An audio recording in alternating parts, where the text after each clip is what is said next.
Good day everyone, my name is Antonio M. Carriazo III, and for today's video we're going to be discussing about our case study.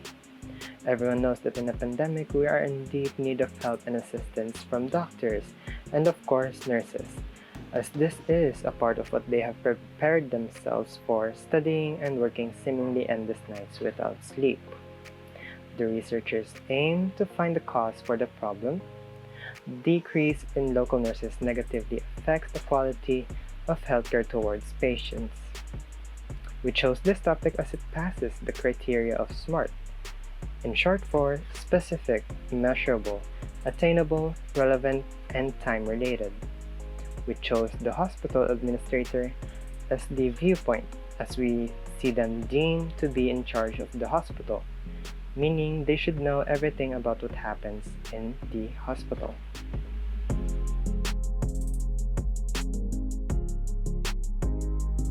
For the first part, which is our problem statement, nurses are a hugely important part of the medical profession, making for the majority of the workforce.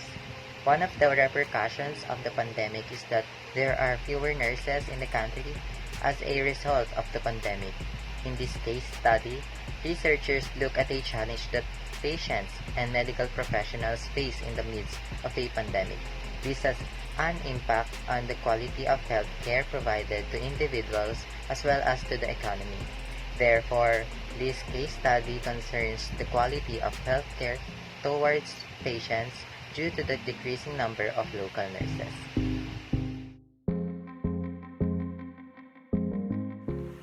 In the 2 years that we have had the virus in our country, we have been experiencing more and more of life sufferings. As the number of instances in our country grows, we've seen and felt more of the genuine importance of medical professionals, particularly nurses and doctors. However, they are gradually decreasing in the needs of time. The following are the goals of this case study: to determine the causes on the decreasing number of local nurses, to identify the effects to the quality of healthcare toward patients, to examine the shortage of local nurses in order to meet social and health needs. As stated here, the decreasing number of local nurses has a substantial impact on our country and its strengths and weaknesses in internal environment, affecting the quality of healthcare offered to patients. The strengths are Special Risk Allowance or SRA, public health workers who are medical, allied medical, and other personnel assigned to hospitals and healthcare facilities are qualified to receive the SRA. Individual at high risk would receive 9,000 pesos per month, while those at moderate and low risk would receive 6,000 and 3,000 pesos per month, respectively. The maximum amount permissible for the issuance of a one-time COVID-19 SRA is equal to 25% of the monthly basic salary or pay. Next is life insurance.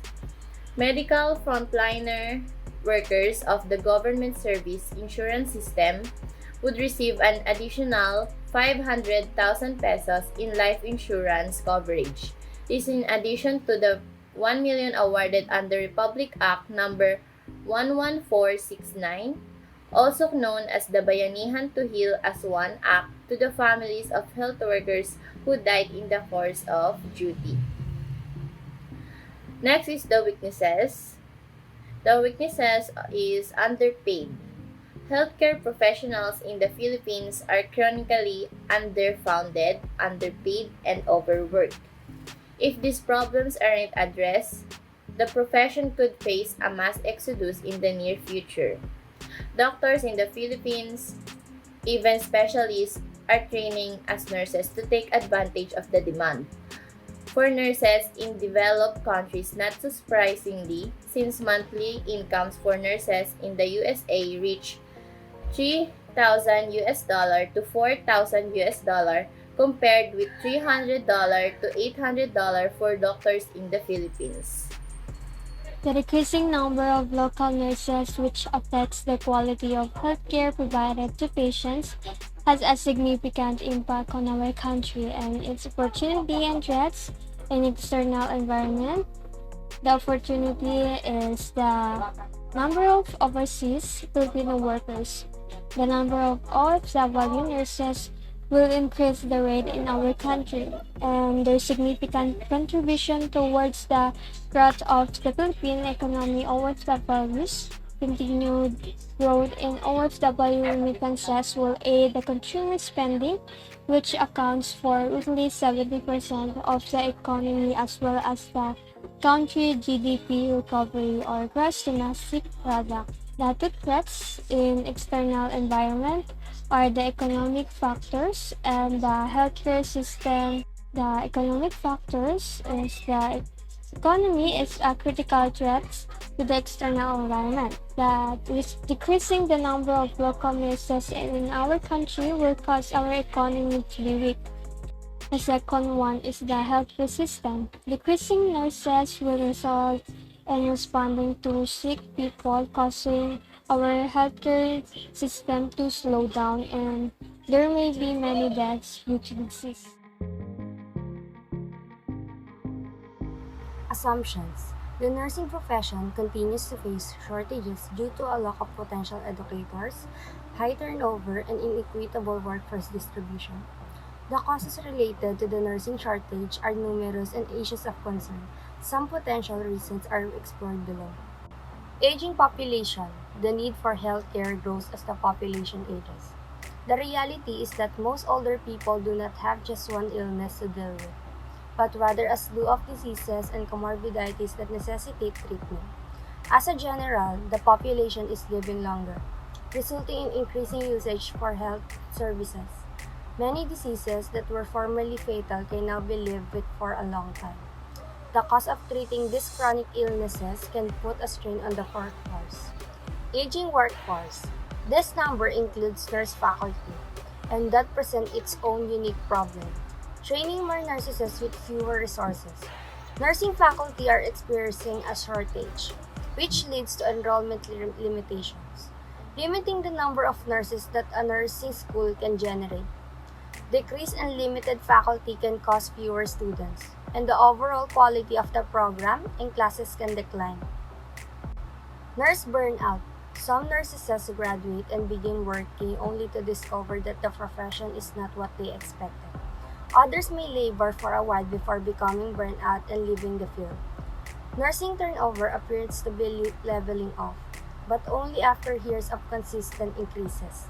Depending on geographic area and nursing specialty, the national average for turnover rates ranges from 8.8% to 37%. Career and family. Adding to the shortage problem is that nursing is still majority female, and often during childbearing years, nurses will cut back or leave the profession altogether. Some may eventually return, but others may move to a new job. Regions. Nursing shortage amounts can vary greatly depending on the region of the country as well. Higher shortages are seen in different areas depending on the specialty of nursing.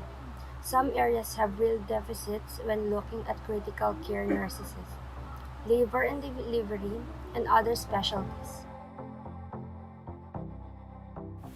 Having the assumption that as a result of a lack of prospective instructors, high turnover, and unequal labor distribution, the nursing profession continues to experience this kind of shortage. The cause of nursing shortage in our country are numerous and a cause for concern. Thus, we have the ACA, or the Alternative Course of Actions. To alleviate the country's tight labor market, the country has become more reliant on labor migration to fill these vacancies. And some of the alternative actions that we can take are: first, improve the quality of the nurses' benefits. We all know that nurses are frequently motivated to seek employment abroad by poor working circumstances. And by improving the nurses' working conditions here in our country, we can provide them a valid reason to stay in our country and further work their careers. Then second is to increase a higher salary for our nurses. As previously stated, they are underpaid, underfunded, and also they are overworked.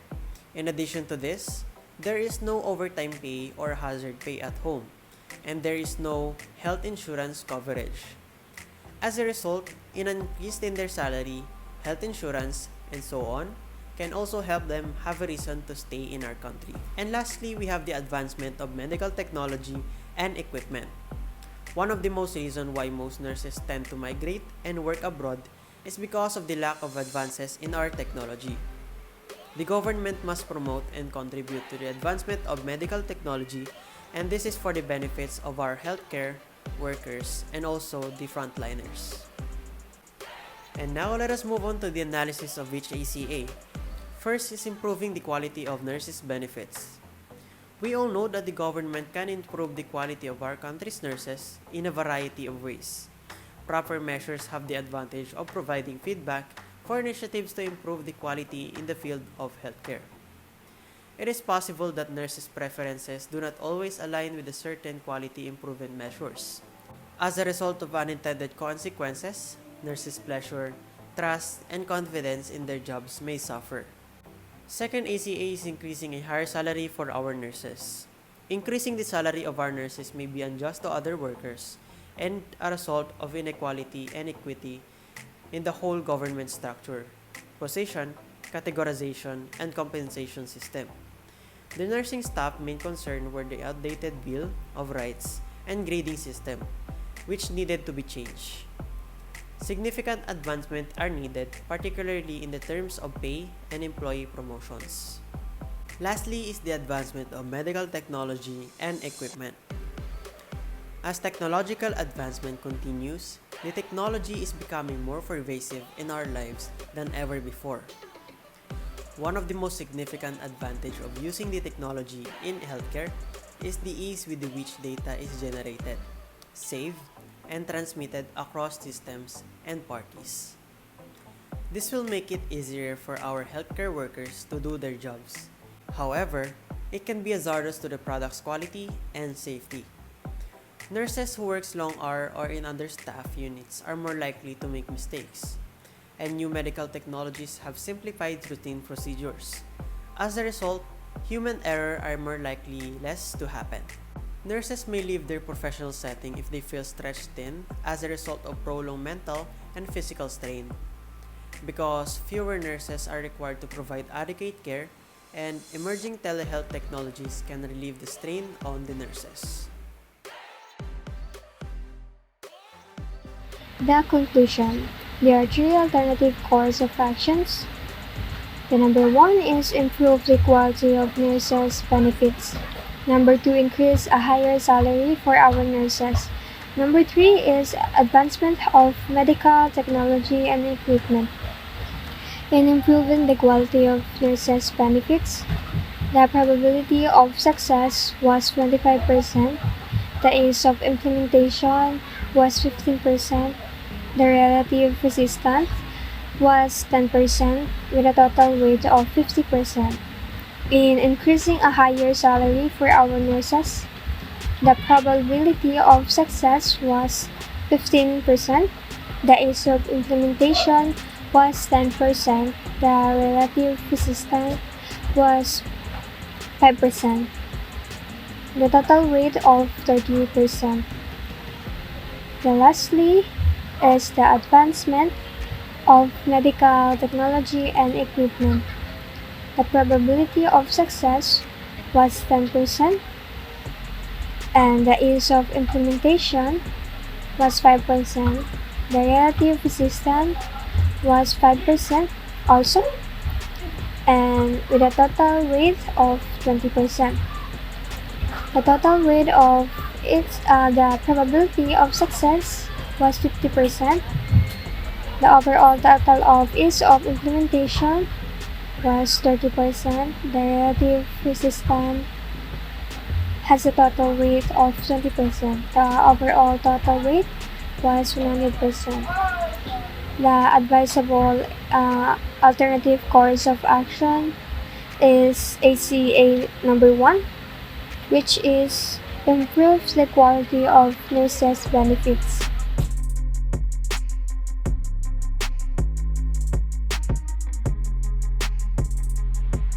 Lastly, the plan of action. Courses of actions prepared to utilize as solutions to the problem. With first constructing a physical and online survey to measure the people's knowledge on the decreasing number of local nurses, which is to be led by LASAP for 2 days with an expense of 150 pesos. Distributing the survey, which is led by PAYAT and LASAP, lasting for 4 days with no expenses. Then a social awareness campaign and a petition signing will be held after, reaching out to the people about the conditions of local nurses and how this negatively affects the quality of healthcare towards patients, especially when they are needed most during this pandemic. This will be led by all the members of the group, lasting for a month with an expense of 600 pesos combined. During the campaign, a short infomercial will be made by Aguilar within a week with no expenses. Along with that, an online infographics will be posted by Cruz and Alves with a week at hand and with no expenses. Also, a video about the daily life of a nurse will be created, which is to be led by Mapula and Habitan with no expenses. Lastly, a webinar will be held for our aspiring nurses.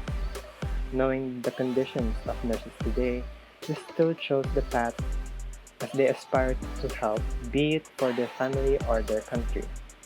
This will be led by yours truly, Caryaso, which will be held at the last day of the campaign with no expenses at all. As you can tell, most of the actions that we will be doing cost us no expenses, but we can still spread what we are aiming for, the better treatment of our local nurses. That is all, and thank you for listening.